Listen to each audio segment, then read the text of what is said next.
Miren lo que nos habla Lucas, capítulo 9, versículos 51 y 53. Cuando se cumplió el tiempo en que había de ser recibido arriba, afirmó su rostro para ir a Jerusalén y envió mensajeros delante de él, los cuales fueron y entraron en una aldea de los samaritanos para hacerle preparativo, mas no le recibieron porque su aspecto era como de ir a Jerusalén. Alabado sea Cristo, hermano. Ahora, ¿a qué se debía esta enemistad? Veamos un poco el contexto histórico. ¿Por qué? El reino del norte es necesario trasladarnos al Antiguo Testamento para poder entender el conflicto que había entre samaritanos y judíos,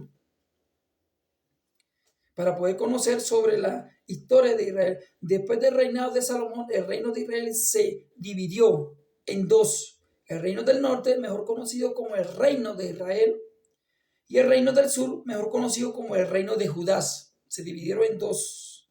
El primer rey del norte fue Jeroboam, quien hizo lo malo ante los ojos de Dios. Jeroboam tenía el temor de que su ciudad se reconciliara con Judá debido a que el templo estaba en Jerusalén. Para evitar esto, edificó dos altares, uno en Beel y el otro en Dan.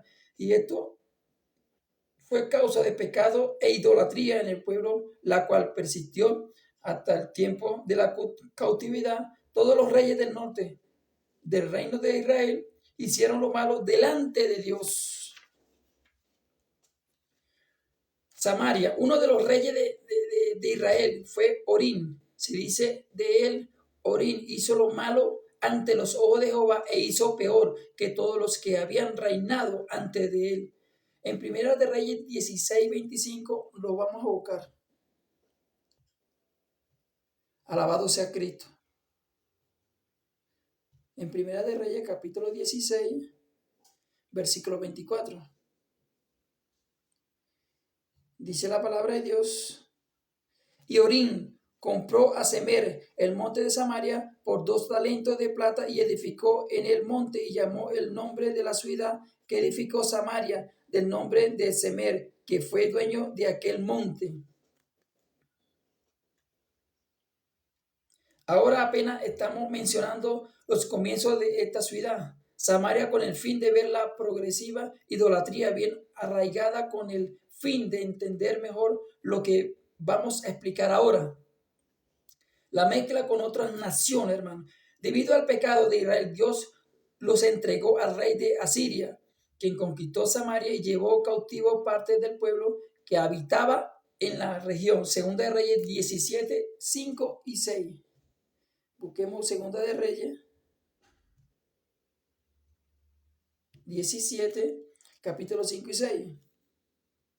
Y dice la palabra de Dios, y el rey de Asiria invadió todo el país y sitió a Samaria y estuvo sobre ella 3 años. En el año nuevo de Osea, el rey de Asiria tomó Samaria y llevó a Israel cautivo a Asiria y los puso en Alán, en Abor, junto al río Gozán, en las ciudades de los Medos. Luego de llevar cautiva a una parte del pueblo, el rey de Asiria trajo gente de Babilonia, de Cutá, de Abá, de Hamá y de Serfabaín, y los puso en las ciudades de Samaria en lugar de los hijos de Israel.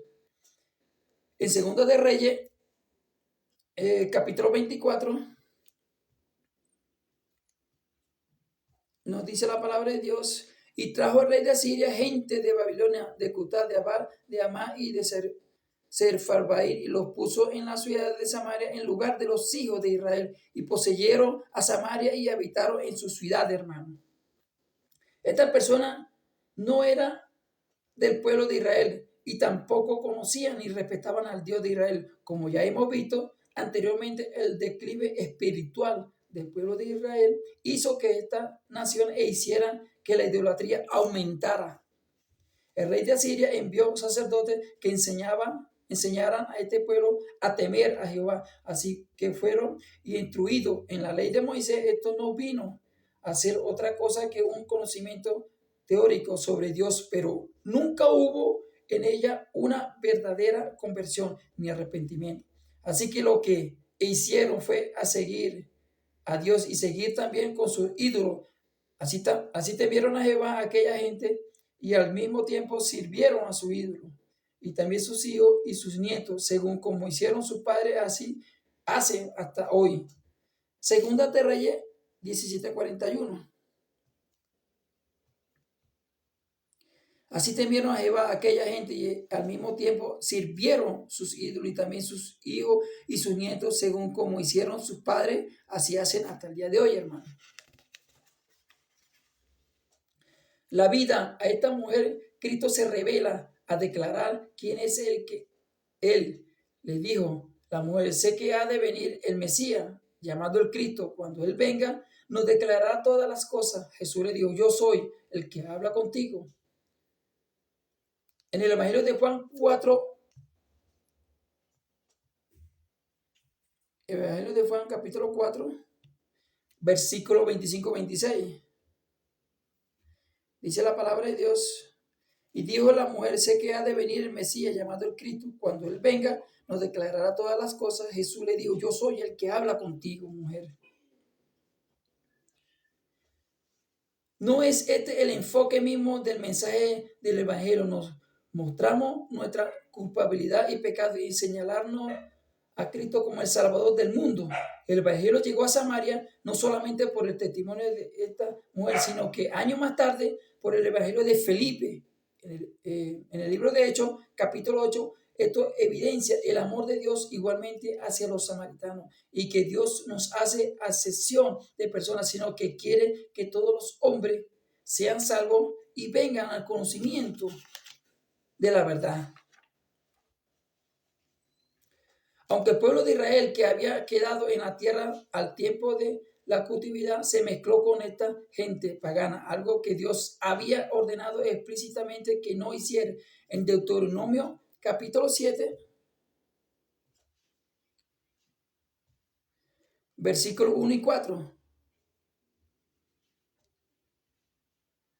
Cuando Jehová tu Dios te haya introducido en la tierra en la cual entrará para tomarla y haya echado delante de ti a muchas naciones, al Eteo, al Gergeseo, al Amorreo, al Canadeo, al Fereceo, al Leveo y al Jebuseo, 7 naciones mayores y más poderosas que tú.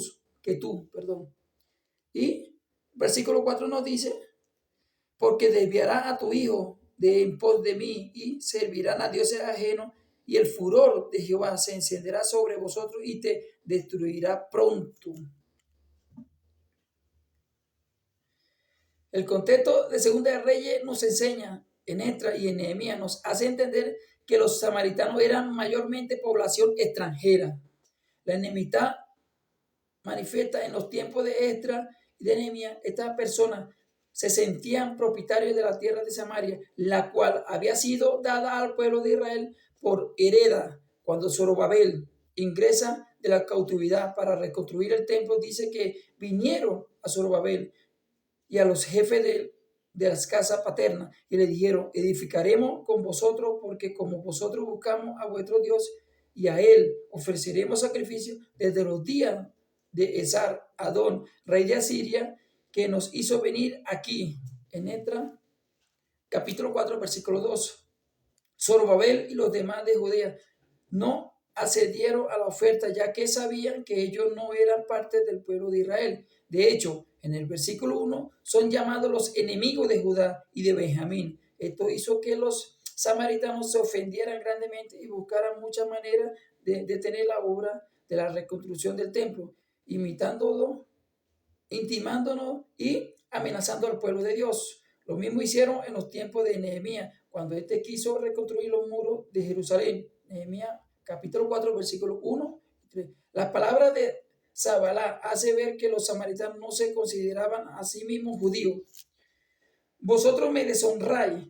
El Señor muy sabiamente usó a un samaritano en su parábola, quien fue el único que se acercó a aquel hombre moribundo en Lucas capítulo 10, versículo 33.